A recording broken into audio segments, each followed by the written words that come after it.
It's been a few days since I officially notified my soon-to-be ex-wife of 29 years that our 7-year marriage is over. Since then, I have been bombarded with requests and demands to talk to her from those around me. I made the decision not to engage after formally notifying my wife. I stubbornly avoid meeting and talking to her, and everyone piles on me 24/7 with messages and calls asking me to contact her. It's annoying. How can I explain to these people, who are my friends and family members who I want to keep in touch with after the divorce without seeming rude, that I don't need to be pressured? Here's some background.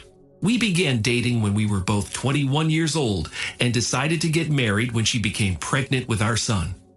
Our marriage was strong, and over the years, we welcomed another child, our daughter, 2 years after our son.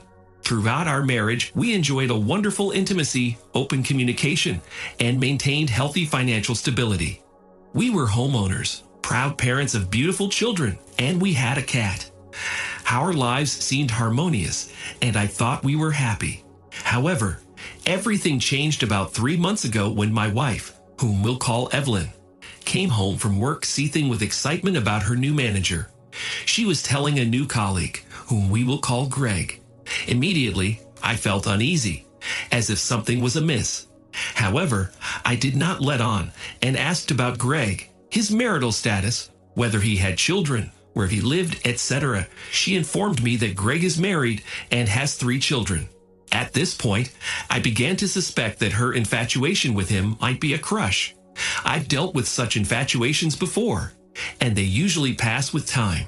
So I decided to wait to see if this new interest would likely fade within a week. But that didn't happen, which added to my growing anxiety.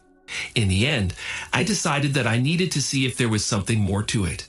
To do so, I contacted Evelyn and explained that I had received a report of a virus on our home network and stated that I needed to update the antivirus software on her tablet, cell phone, and laptop. Evelyn had no skills whatsoever. She handed me her devices, and I installed remote monitoring and keystroke logging software from the most reputable internet service I could find.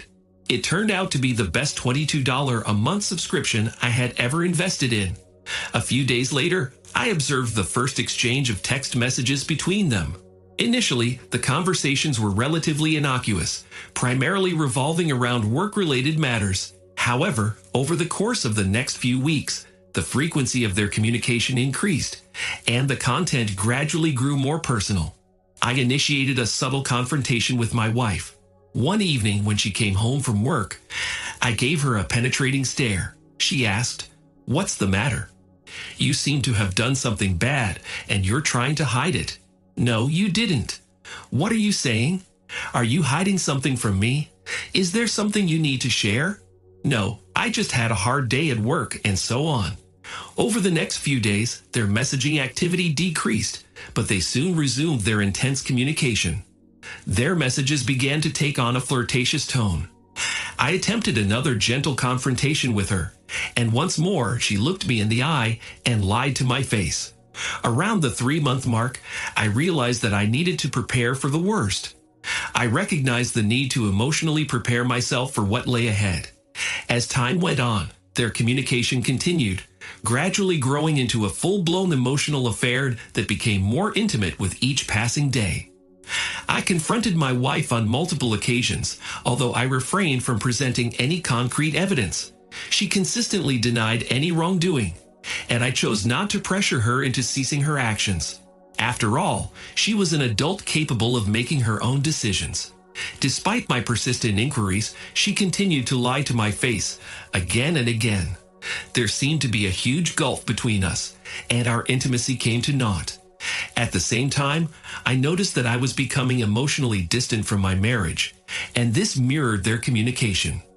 This realization lodged itself in my soul, and I immersed myself in intense training, mentally preparing myself for the fact that divorce was the most likely outcome in this situation. I took the step of retaining a lawyer, meticulously preparing all the necessary paperwork, and even arranged for someone to be on standby to serve her with divorce papers when I deemed it necessary. Then, when I stumbled upon the first messages outlining their plan to meet up, a surprising sense of relief washed over me, as it provided the clarity I needed to finally make the decision to end our marriage. Watching this disastrous situation unfold is truly agonizing. I rented a room on the same floor on the very day they were scheduled to meet and prepared my assistant to serve her at the hotel. On the day of the divorce, she makes up a story and informs me that she has to work overtime. I arrive at the hotel and wait patiently for her to arrive. Accompanied by the person I hired, we enter the elevator about 15 minutes after her. We go up to the floor. It turns out that a key card is required to enter the elevator, which is why I got a room on the same floor.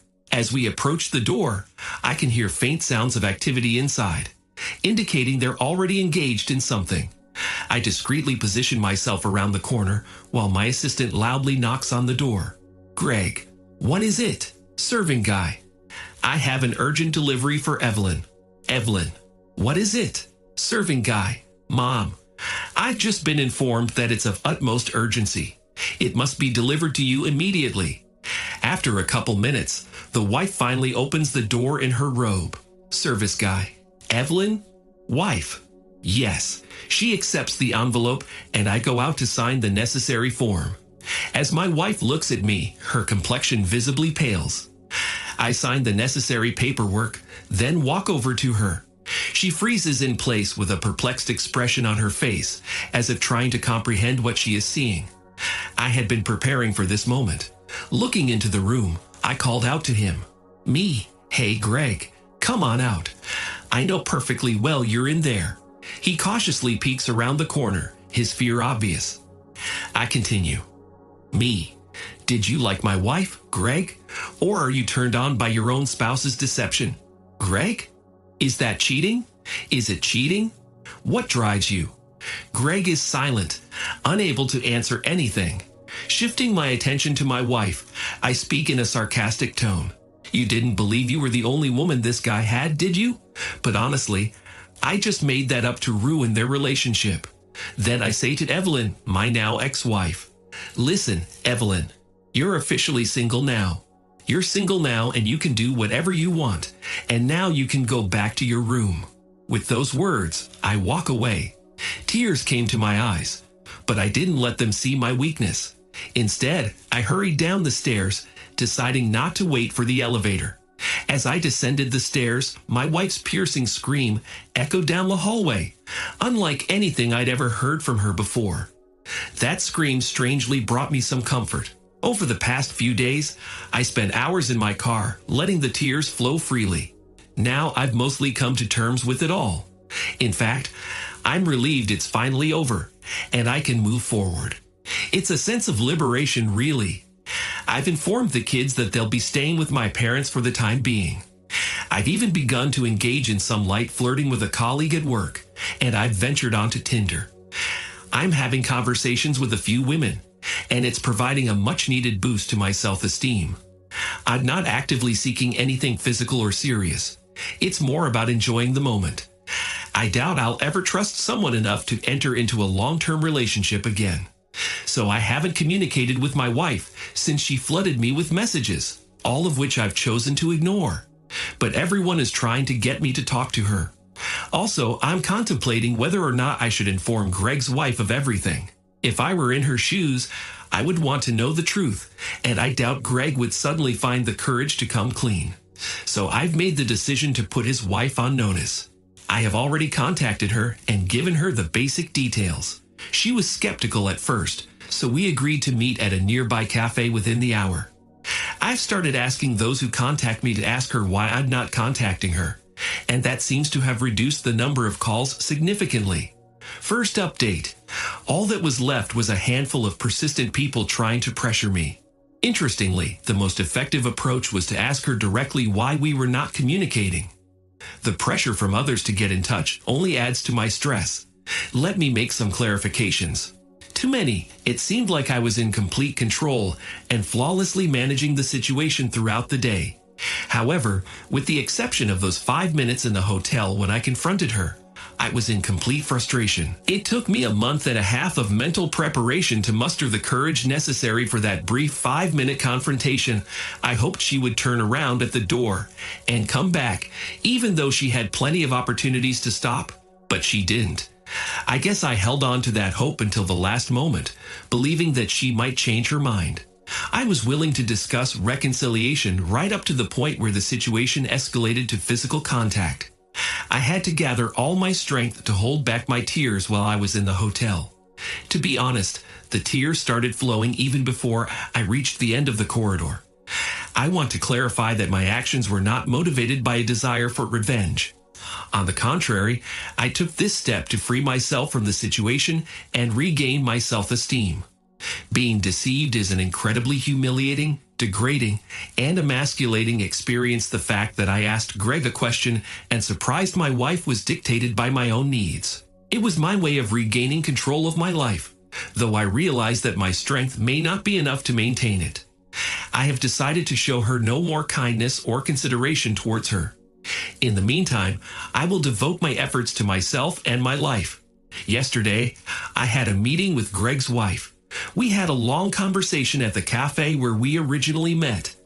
Our conversation made a strong impression on her. She finally made the courageous decision to call Greg when I was near her and visible on the screen. He begged and begged for forgiveness.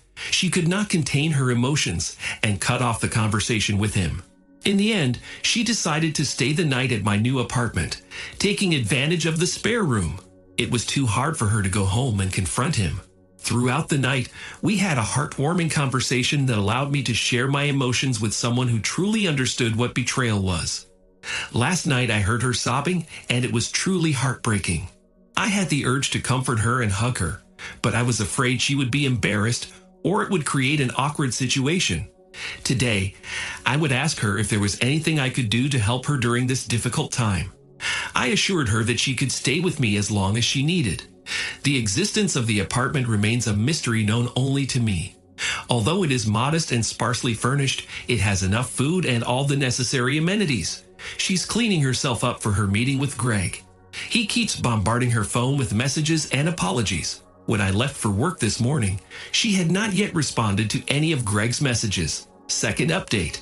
On a brighter note, Greg's wife is showing significant improvement.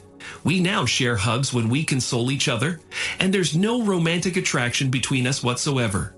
Please refrain from suggesting anything otherwise. To be candid, having the support of someone going through a similar situation is incredibly valuable, particularly during those moments when the weight of it all becomes too much to bear. My wife has been the one person I've confided in since my childhood, while Greg's wife is only the second individual I've opened up to. Trusting people has always been a challenge for me, and it's become even more difficult as I've grown older. However, I somehow managed to build a sense of comfort and trust with Greg's wife. We've done a lot of sitting in our apartment, working hard and talking. Today, I accompanied Greg's wife to his apartment. His behavior, however, was quite expected. But to put it mildly, Greg's actions and character leave much to be desired. I remained silent throughout the meeting, offering my presence solely for emotional support to my newfound friend. He was in a state of desperation, willing to make any promise and do anything to persuade her to return home. He poured out all the details and held nothing back. Turns out my suspicions that the wife wasn't the only one involved were correct. He has had 3 mistresses in the last 10 months, 2 before that, with the first one coming just 2 months after they were married. He attributes this behavior to intimacy addiction. It's puzzling. If he has issues, why didn't he tell before marriage, or why did he decide to get married in the first place? This man strikes me as the weakest and most morally questionable person I've ever encountered. However, it is possible that my judgment is influenced by my own perspective. I was apprehensive that I might lose my temper when we were scheduled to meet, but upon seeing him in person, I couldn't help but feel pity for him. Instead of viewing him as a genuine man, I saw him as a distorted and feeble imitation of one. This realization was unexpectedly freeing. He essentially refused to take any responsibility, absolving himself of blame entirely. His narrative made it look like it was someone else's fault. What was it, Greg? He even tried to blame it on his wife. At one point, I couldn't help but laugh, and it instantly silenced him. Third update. I'm sorry to report that this update is less than cheery. The ideas and support received over the past few days had lifted my spirits considerably, and I was on a positive wave. However, the fall has been quite painful. Greg's wife in particular has been hit pretty hard by all of this. It all started 5 hours after the confrontation with Greg last night. None of us got any sleep. A few hours ago, a doctor had come to see her because she was having severe panic attacks. She was having trouble breathing and was having severe spasms when she was lying on the floor. She has been taken to the hospital. Greg is designated as her emergency contact person. I had to inform him not to come to the hospital if he got a call. It was the last request she made to me before she was taken away. I wasn't sure how to handle him in this situation, but basically just threatened him. Fourth update. I've been practically sleepless for a few days now, although the exact time frame is a bit hazy right now. During this time, I've mostly been with my dad, and I also made a visit to the hospital to see Greg's wife. She'll be staying at the hospital for some time. She's really having a tough time coming to grips with her situation. I do my best to offer support. Fifth update. There have been some recent developments over the weekend, and it seems that Greg has disappeared. He has emptied their shared accounts and is currently untraceable. We've reached out to the bank in an attempt to reverse the transactions, but unfortunately, they cannot do so as the funds have already been transferred to another bank. Given their marital status, it seems that their options are limited. Most likely only Greg has access to the new account, and the new bank is not disclosing any information, possibly due to legal restrictions. Nevertheless, they have provided some guidance on obtaining an injunction. I think that's what it's called, but getting a restraining order will take some time. The disappearance came to light on Sunday night when he was supposed to pick up his children from his ex-wife, according to one of his friends. I've never liked him, but his actions are undeniably cowardly. It's hard to find the words to describe it. He basically robbed his own family. What is going on in that guy's head anyway? Greg's wife is starting a lawsuit today, and she's using my attorney, who already has all the information she needs from me. It's a practical move that saves both time and money. In fact, he can repeat my case for her. I sincerely sympathize with her. She's taking care of Greg's kids, and it's likely that she will lose contact with them, especially since she and Greg's ex-wife don't have a very good relationship. My father supported me constantly and never left me. I also visited Greg's wife often and spent a lot of time talking to her on the phone. We became each other's emotional support and confidence during this difficult time. Her devastation is palpable and her children are currently with their parents. She will most likely be released from the hospital this week. Both my dad and I have extended our offer to provide financial assistance if she requires it. Her employer has also been incredibly understanding and supportive. Normally, she could manage to support herself and the kids, but their financial security has been shattered in this situation. My wife and I are moving toward divorce, so it is imperative that we begin to consider our next steps. The emotional wounds are still too fresh for us to have productive discussions about this right now. At this point, our top priority should be to resolve the custody issue. It is very important for children to have a mother in their lives. Here's my current position. I don't want to cause her any more pain. I just want to move on with my life. My priority is to minimize any suffering for my children. I sincerely hope that my wife can find her way to move forward as I have. The divorce proceedings are already underway, so there's no need to dwell on that unless she decides to contest it. I'm uncertain about her intentions at this point. As it stands, our lives are tangled up in one colossal painful mess. Oh, one more thing I should mention. We've learned that Greg has left the country. He's transferred back the money, at least the portion that rightfully belongs to his wife. So she's in a better financial position now. Surprisingly, Greg's own mother hired a private investigator to locate him. His mother was deeply concerned for him, but she was also quite furious. Despite that, she's keeping tight-lipped about his whereabouts, only revealing that he's in another country. Greg has consented to an uncontested divorce, and it seems unlikely that he'll be returning anytime soon. Based on the information I've heard, it appears that one of the betrayed husbands may have issued threats to Greg on social media. However, It's essential to note that this is mostly based on hearsay and rumors at this point. In the meantime, we can work on co-parenting and find ways to maintain a respectful relationship. I am far from a perfect husband or person. I have my flaws like everyone else. I will always remember that. Thank you for listening to the story to the end. And if you like it, please support us with a like as well as subscribe to our channel. Write in the comments what you